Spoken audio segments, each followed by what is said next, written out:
If your Google Drive Shared with Me section feels messy, cluttered, or impossible to find things in, this tutorial is going to make everything much easier. In this video, I'll show you how to organize Shared with Me in Google Drive, how to add shortcuts to the right folders, and when it makes more sense to make a copy instead. This is a great workflow if you collaborate with teammates, receive shared files often, or just want a cleaner way to manage important documents without losing track of them.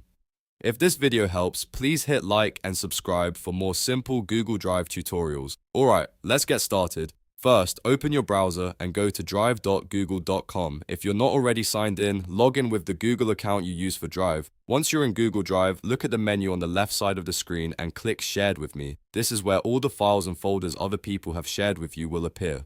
The key thing to understand here is that Shared with Me is not the same as My Drive. You're not actually storing these files in your own drive yet, which is why things can feel disorganized. Now find the file or folder you want to organize. You can right-click directly on the item in Shared with Me. When the menu opens, hover over or click Organize, then choose Add Shortcut. This is one of the best ways to keep shared content organized without duplicating files unnecessarily. A shortcut lets you place the item into a folder inside your My Drive while still keeping it linked to the original shared file. Next, Google Drive will ask you to choose where you want the shortcut to go.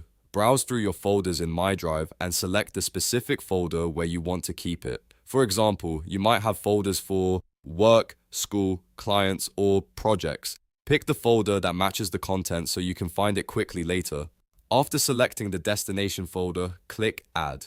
Depending on the file or folder you're organizing, a pop-up may appear asking about link access, such as allowing anyone with the link to access it or not giving access. Choose the option that matches your needs. If this is a shared team file, you may want to keep the current sharing settings. If it's something private, be careful not to accidentally widen access. Always review the permission message before confirming. Once you click Add Shortcut, the item is now easier to access from your organized folder in My Drive.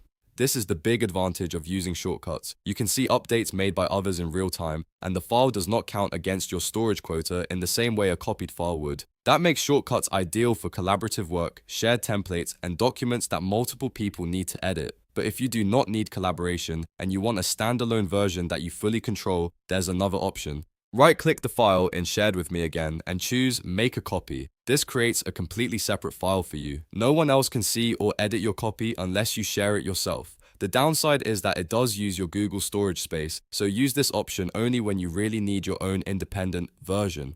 So here's the simple rule. If you want to stay connected to the original file and keep collaborating, use Add Shortcut. If you want your own private version, use Make a Copy. That one decision will help you keep Shared with Me much more organized and prevent duplicate confusion later.